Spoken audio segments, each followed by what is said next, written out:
देखिए मेरी बात आप लोगों की समझ में आए या ना आए, आप लोग मानो या ना मानो, या फिर आप लोग समझना ही नहीं चाहते, मगर ये याद रखना कि अब इस दुनिया की एक बहुत बड़ी आबादी कम होने जा रही है। ये पूरी दुनिया अब इख्तलाफात, फितना व फसाद, जंगों से भरने वाली है और ये तकरीबन इस दुनिया की इंसानों की 2/3 आबादी रुखसत होने के करीब है।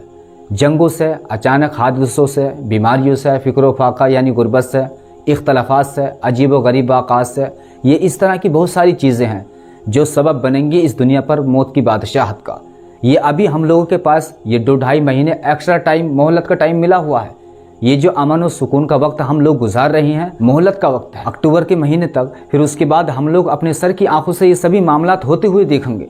आप लोग देखोगे कि हर आने वाले दिन के साथ ये इस तरह के हालात शिद्दत पकड़ते जा रहे हैं, बद से बदतरीन होते चले जा रहे हैं और ये दुनिया भर के हर मुल्क इलाके में ये चीज़ें हो रही हैं। हमको ये नज़र आएगा और ये इसका टाइम पीरियड तकरीबन 7 साल का अर्सा है, यानी ये इस तरह के मामलात अगले 7 साल तक जारी रहेंगे। ये जिस तरह के हालात आप लोग गाज़ा, फ़लस्तीन, सीरिया, लबनान, जिस इलाके को मुल्क शाम कहा जाता है, ये जो इस वक्त आप लोग वहाँ की इमेजेस देख रहे हैं, तो ये बिल्कुल इसी तरह की सूरत हाल रिपीट होने वाली है और ख़ासकर मुसलमानों के साथ ये सूरत हाल पेश आने वाली है। और ये बिल्कुल इसी तरह की सिचुएशन दुनिया भर में हर तरफ, हर मुल्क में आप लोगों को नज़र आने वाली है। ये अभी 2-2.5 महीने हमारे पास यूं समझ लीजिए मोहलत का टाइम है। जैसे ये टाइम ख़त्म होगा यानी अक्टूबर तक, तो फिर मामलात बिल्कुल इसी तरह के पूरी दुनिया में चारों तरफ बनते हुए दिखाई देंगे। देखिए इस वक्त ये जो दुनिया भर में जालिम, दुनिया परस्त हुक्मरान, बादशाह हैं, इन लोगों की तरफ से ये जंग, फितना व फसाद, कत्ल व गारतगिरी वगैरह, ये दुनियादार, जालिम, शिद्दत पसंद लोग इन तमाम चीज़ों को कर तो ये लोग अपने मफाद के लिए रहे हैं, अपने फ़ायदे के लिए, लेकिन बातें हदीसों की पूरी हो रही हैं। मामलात उसी तरफ जाते हुए नज़र आ रहे हैं जिसके बारे में अल्लाह के रसूल सल्लल्लाहु अलैहि वसल्लम ने पेशगोई फरमाई थी। जैसा कि सैयदुल अंबिया सल्लल्लाहु अलैहि वसल्लम ने इरशाद फरमाया कि जब मुल्क शाम तबाही और बर्बादी का शिकार हो जाए तो फिर तुम में कोई खैर बाकी न रहेगी। अब देखिए ये दुनिया परस्त हुक्मरान, बादशाह, ये बातिल ताकतें, फ़लस्तीन, गाज़ा, लबनान और सीरिया, ये इस पूरे इलाके में ये लोग मामलात तो अपने फ़ायदे के लिए ही कर रहे हैं, जो भी इनका मंसूबा मकसद है, मगर फरमान रसूल अकरम सल्लल्लाहु अलैहि वसल्लम का पूरा होने के करीब है। तो लोगों, जब ये तबाही बर्बादी वहाँ इस इलाके में हो चुकी है, जिसके बारे में नबी पाक सल्लल्लाहु अलैहि वसल्लम ने इरशाद फरमाया कि शाम को लाजिम पकड़ना, शाम से मुराद फ़लस्तीन और गाज़ा है, ये वहाँ के बसने वाले मजलूम मुसलमान हैं जिन पर इस वक्त जुल्म हो रहा है। शाम से मुराद सीरिया और इसका हाकिम था। मुसलमानों को जिसे पकड़ने का हुक्म दिया गया, मुसलमानों ने उसे नहीं पकड़ा, और जिसे छोड़ने का हुक्म दिया गया उसे पकड़ा और ख़ुद अपने हाथ से वो गेट, वो दरवाज़ा तोड़ा, जिसके बाद ये आफत दुनिया भर में फैलनी थी, जो कि अब दुनिया भर में फैलने लगी है। देखिए ये जो बशार अल असद था, ये जो जुलानी से पहले प्रेसिडेंट था, ये जैसे भी था, मगर ये इस इलाके में इसके होते हुए यहूद और नसारा की हिम्मत नहीं थी कि वहाँ पर सीरिया के इलाकों पर कब्ज़ा कर ले, लबनान के इलाकों पर कब्ज़ा करे, और ये जो इस वक्त गाज़ा के मजलूम मुसलमानों पर खाना पानी, एड, वो तमाम चीज़ें जो ज़िंदगी के लिए ज़रूरी हैं, जिसकी वजह से ये बहुत सारी ज़िंदगी वहाँ पर भूख की वजह से इस दुनिया से रुखसत हो चुकी हैं। और आगे ये मामलात इस तरह के चलते रही तो पता नहीं फिर आगे क्या कुछ होने जा रहा है इन लोगों के साथ। तो ये बशार अल असद जब तक सीरिया का हाकिम था तो ये हमास वाले यहूदियों पर भारी थे। वो इसलिए क्योंकि ये बशार अल असद सीरिया से उन तमाम चीज़ों को गाज़ा में सप्लाई करता था अंडरग्राउंड, जिनकी इन तमाम लोगों को ज़रूरत थी, यानी खाना पानी, असलहा वगैरह। तो ये जब से इसकी हुकूमत का खात्मा हुआ, जब से ये सीरिया को छोड़कर भागा, उसके बाद जुलानी आया, तब से ये वहाँ पर और भी ज़्यादा हमास, गाज़ा के लोगों पर जुल्म के पहाड़ तोड़ दिए गए। और ये बशार अल असद को हटाने वाले कोई और नहीं, इसको भगाने वाले भी यही लोग हैं जो कि इस वक्त आकर के सीरिया पर कब्जा करके बैठे हुए हैं और इसराइल की हिमायत में हर रोज़ अपना बयानिया जारी कर रहे हैं। यही तो अमेरिका, इसराइल चाह रहे थे कि ये रूट कट कर दिया जाए, जिससे गाज़ा के लोगों को मदद, हमास के लोगों को असलहा पहुँच रहा है, जिसकी वजह से इसराइल मगलूब हो रहा था, वहाँ से लोग भाग रहे थे। सीरिया पर कब्जा करने वाले ग्रुप की मदद तुर्की ने भी की, सऊदी अरब ने, यूएई ने, कतर ने, ये जो इस वक्त सीरिया का प्रेसिडेंट अहमद अल-शरा है, इसकी मदद की इन मुल्कों ने। इसे उठाकर लेकर आए और सीरिया पर इसको बिठा दिया गया, मगर असल में ये काम इसराइल का हुआ। तो यहाँ से इसके बाद ये तबाही और बर्बादी इस इलाके से निकली। और ये याद रखना, ये तबाही और बर्बादी आगे निकलते हुए मिस्र तक पहुँचेगी, तुर्की तक जाएगी, लबनान तक, सऊदी अरब तक, इराक तक, ये तबाही पहुँचनी है, यहाँ तक, ईरान तक पहुँचेगी। और ये वन बाई वन ये जितनी भी मुस्लिम कंट्रीज़ हैं, वहाँ तक एक के बाद एक मुल्क में ये मामला दाखिल होने जा रहे हैं।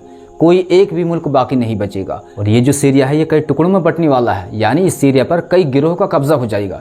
यूँ समझ लीजिएगा, ये जो सीरिया है लश्करों, फौजों, गिरोह की गुजरगाह बनने जा रहा है। जब तक कि ये वहाँ पर सुफियानी ना जाए तब तक ये वहाँ पर इस तरह के हालात बने रहेंगे और बद से बदतरीन होते हुए आप लोगों को नजर आएंगे। देखिए असल में ये इन बातिल ताकतों को मालूम हो गया है कि अब हज़रत इमाम मेहदी अलैहिस्सलाम का ज़हूर मुसलमानों के नज़दीक करीब है, तो इन्हें अब ये डर सता रहा है कि कहीं हमारी शहंशाहियत ख़त्म ना हो जाए। जैसे कि फ़िरौन को बता दिया गया था कि तू और तेरी हुकूमत का ख़ात्मा करीब है, एक ऐसा बच्चा पैदा होने वाला है, यानी हज़रत मूसा अलैहिस्सलाम। अब तो ये बात खुलकर यहूद और नसारा की तरफ से, ये इनके जो मजहबी रहनुमा हैं, इनकी तरफ से ये बात कही जा रही है कि मुसलमान अपने हादी रहनुमा यानी हज़रत इमाम मेहदी अलैहिस्सलाम का इंतज़ार कर रहे हैं और आखिरी जंग की तैयारी कर रहे हैं, जो कि हमारे नज़दीक आर्मागेडन है।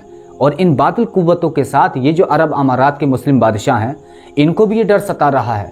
यही वजह है कि ये लोग इन बातिल ताकतों का डायरेक्ट तो नहीं लेकिन इनडायरेक्ट साथ दे रहे हैं। और आप लोगों को मालूम होना चाहिए कि ये जो मोहम्मद बिन सलमान है, इसने तो बाकायदा कहा हुआ है कि हज़रत इमाम मेहदी अलैहिस्सलाम कोई शय नहीं। ये बात ऑन रिकॉर्ड है।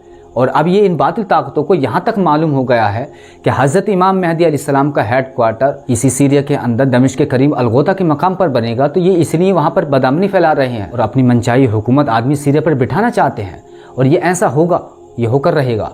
आज नहीं तो कल सुफियानी की शक्ल में एक शख्स सीरिया का हुक्मरान बनेगा। तो ये इसी के लिए भरपूर तैयारी की जा रही है। ये वहाँ पर अफरा तफरी खाना जंगी की जो सूरत हाल है, ये इसीलिए वहाँ पर बर्पा की गई है कि वहाँ पर ये लोग अपने नुमाइंदे को लाकर बिठा दें। देखिए, असल में ये काम भी ये लोग अपने मंसूबे, अपने प्लानिंग के तहत कर रहे हैं, मगर पेशगोई हदीस की पूरी हो रही है। फरमान रसूल अकरम सल्लल्लाहु अलैहि वसल्लम का पूरा होने जा रहा है। ये अभी 1.5-2 साल इन बातिल कुव्वतों के उरूज का है, ये टाइम जो चल रहा है। उसके बाद जो ताकत सीरिया को फतह करेगी और इस पूरे इलाके को, तो वो ताकत मुसलमानों की होगी। वो लश्कर खुरासान होगा, वो यमन का लश्कर होगा। ये अपने वक्त के बेहतरीन मुसलमान होंगे। इस वक्त भी आप लोग इनको देख सकते हैं। ये लश्कर अपने अपने इलाकों से निकलकर वहां तक जाएंगे और हज़रत इमाम मेहदी अलैहिस्सलाम की हुकूमत को कायम करेंगे। अल्लाह की मदद और नुसरत इनके साथ होगी। देखिए, शाम के अंदर ये जो हालात इस तरह के क्रिएट किए गए हैं, ये इसीलिए किए गए हैं कि यहाँ पर तुर्की आ जाए, और वो आ भी गया है। इसने वहाँ पर हाथ भी रख दिया है। इसका मतलब ये होता है इन लोगों ने तुर्की का हाथ पकड़कर जैसे तैसे करके यहाँ तक ले आए हैं। पहले ये जुलानी लाया गया, फिर तुर्की को इसमें शामिल किया गया। मुझे यहाँ पर वो हदीस याद आती है जिसमें मेरे नबी सैयदुल अंबिया सल्लल्लाहु अलैहि वसल्लम ने इरशाद फरमाया कि मुसलमान आखिर में जाकर कुस्तुनतुनिया को फतह करेंगे। इससे ऐसा लगता है कि ये तुर्की भी अब मुसलमानों के कब्जे से निकलने जा रहा है, या फिर वहाँ पर किसी ऐसे शख्स की हुकूमत आने जा रही है जो कि मुसलमानों से ज़्यादा यहूद और नसारा का गुलाम हो। देखिए, 1 बाय 1 बातें जो हदीसों में बयान हुई हैं वो पूरी हो रही हैं। ये नक्शा मिडिल ईस्ट का बिल्कुल इसी तरह का बनता हुआ नज़र आ रहा है, वो जिस तरह रिवायात में बयान हुआ है। बहरहाल आप लोग ये खूब अच्छी तरह समझ लो कि ये जो सारी सूरत हाल सीरिया के अंदर इस वक्त तक जो हुई और हो रही है, ये लेके जा रही है तुर्की को एक खौफनाक जंग की तरफ। तो ये इसको घसीट कर यहाँ पर लाया गया है। ये जो नहर फुरात के करीब के इलाके हैं, सीरिया, इराक और तुर्की का ये जो बॉर्डर वाला इलाका है, देर ज़ूर का इलाका, यहाँ पर एक रिवायत में है कि जंग किरकिसिया होगी दुनिया परस्तों के दरमियान, और इस जंग में बहुत ही ज़्यादा लोगों का कत्ल होगा। यहाँ तक कि ये जितनी भी दुनियादार बातिल ताकतें हैं इस जंग के बाद कमज़ोर पड़ जाएंगी। और इस वक्त ये वैसे भी जुलानी की जगह SDF का ये जो कमांडर है मजलूम अब्दी, इसको सीरिया का प्रेसिडेंट बनाने की बात चल रही है। और PKK, SDF, इन तंजीमों को तो फुल सपोर्ट अमेरिका इसराइल की हासिल है। तो सूरत हाल अब उसी तरफ जा रही है, यानी ये पूरा इलाका मिडिल ईस्ट एक ना ख़त्म होने वाली जंग में दाखिल हो चुका है। ये जो कुछ वहाँ पर हो रहा है, ये तब्दीली हालात बहुत तेज़ी के साथ जो बदले हैं, ये जंग होने जा रही है। इस वक्त जो कुछ वहाँ पर हलचल नज़र आ रही है, ये सब जंगों के बहाने हैं। लेकिन इसमें एक अच्छी बात यह है कि यानी हज़रत इमाम मेहदी अलैहिस्सलाम के ज़हूर का जो हम लोग इंतज़ार कर रहे हैं, अब ये ऐसा लग रहा है कि ये और भी करीब होता चला जा रहा है। देखिए, इस वक्त बहुत से लोग आप लोगों को ये कहते हुए नज़र आएंगे कि ज़हूर का वक्त अभी नहीं आया, अभी नहीं है।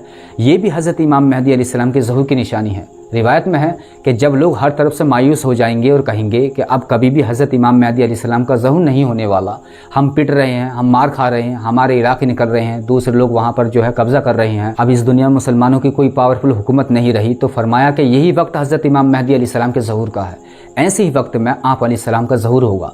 और एक चीज़ ये भी आप लोगों ने देखी होगी कि इस वक्त हर कौम, हर मज़हब के मानने वाले अपने हादी और रहनुमा का इंतज़ार कर रहे हैं और टाइम भी बता रहे हैं। यहूदी कह रहे हैं कि हमारा मसीह आने वाला है, यानी दज्जाल।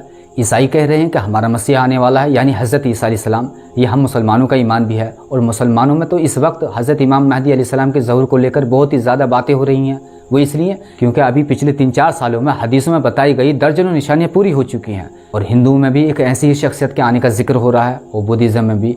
तो इन बातों से ये ऐसा लगता है कि कहीं ना कहीं ये शख्सियत जो कि इस पूरी दुनिया को अदल इंसाफ, अमन सुकून से भर देगी, ज़ाहिर होने वाली है। और ये शख्स कोई और नहीं, ये हज़रत इमाम मेहदी अलैहिस्सलाम है। और इसके साथ साथ ये तमाम मज़ाहिब के स्कॉलर्स जंगों की बातें भी कर रहे हैं। और ये लोग जिन जंगों की बातें कर रहे हैं तो ये जंगें भी फैलती जा रही हैं, नए नए फ्रंट जंगों के खुलते जा रहे हैं। तो कहीं ना कहीं ये बात पूरी होने के करीब है कि इस दुनिया का निज़ाम अब बदलने वाला है। और ये जहाँ तक मैं जानता हूँ अप्रैल 2026 से खासकर इन बड़ी जंगों की शुरुआत हो जाएगी। यानी ये जंगें अपने उरूज पर होंगी। ये जितनी भी जंगें जो पोज हैं ये सब शुरू हो जाएंगी और जो इस वक्त चल रही हैं ये आगे चलेंगी, ये ख़तरनाक शक्ल इख्तियार कर लेंगी और बहुत से नई फ्रंट जंगों के कई मुल्कों के दरमियान आप लोगों को खुलते हुए नजर आएंगे, जो कि इस वक्त भी खुल रहे हैं, जिसकी वजह से बहुत बड़ी आबादी इंसानियत की इस दुनिया से रुखसत होने के करीब है।